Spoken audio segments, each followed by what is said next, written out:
Halo, assalamualaikum warahmatullahi wabarakatuh. My name is Sarintan. I'm from Insenana, Parasangan. But now I live in boarding house dormitory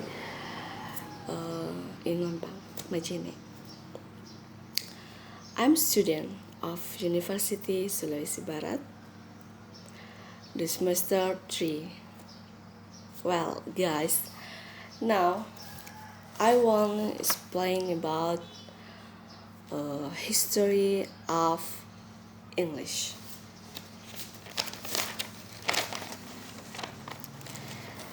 History of English.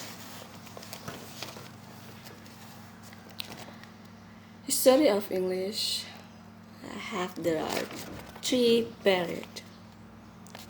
The first, the Old English, early modern English, and modern English.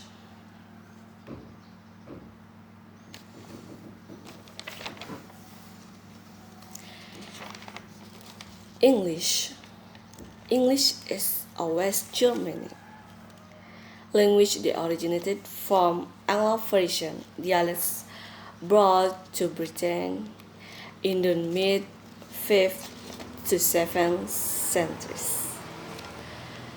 Aided by Anglo-Saxon settlers from what is now West German, West Denmark, and the Netherlands, displacing the Celtic language that previously predominated. The Old English of the Anglo-Saxon era developed into Middle English, which was spoken from the Norman Conquest era to the late 15th century.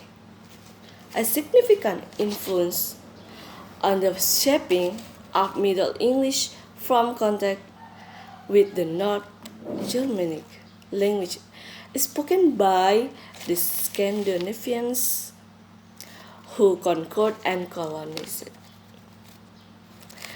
parts of Britain during the 8th and 9th centuries.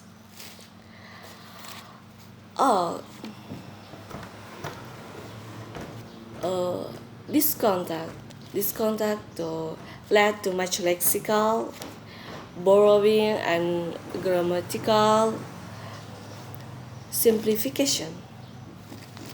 Another important influence came from the conquering Normans who spoke a Romance language called Old Norman,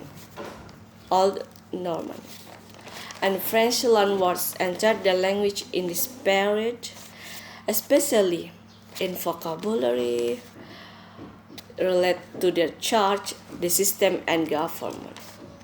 The system of orthography that was established during the Middle English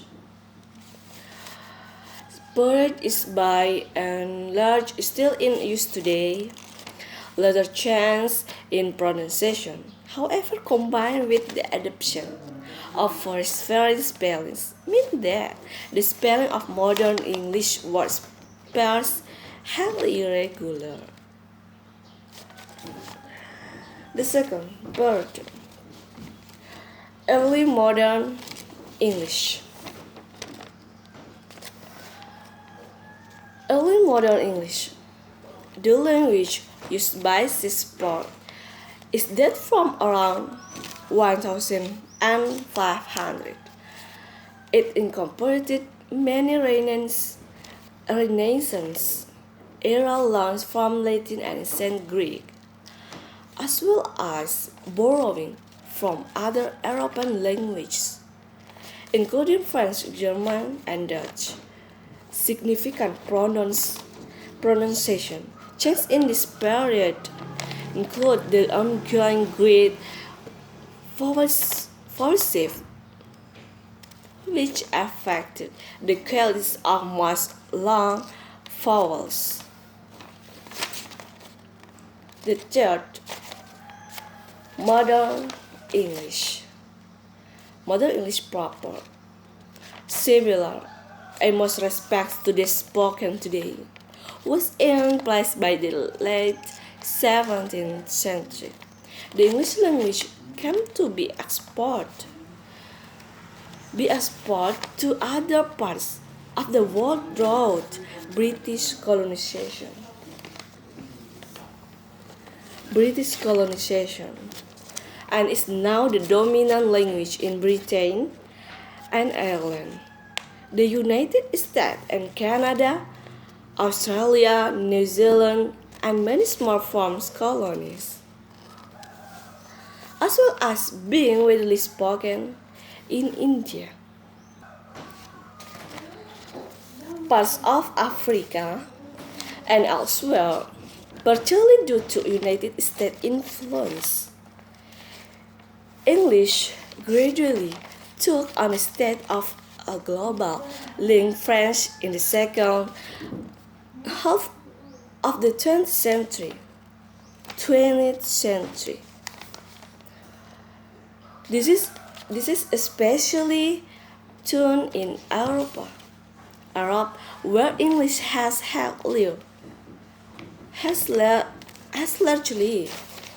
largely taken over of form rules of French and much other. Latin as a common language used to conduct business and diplomacy, share scientific and technological information and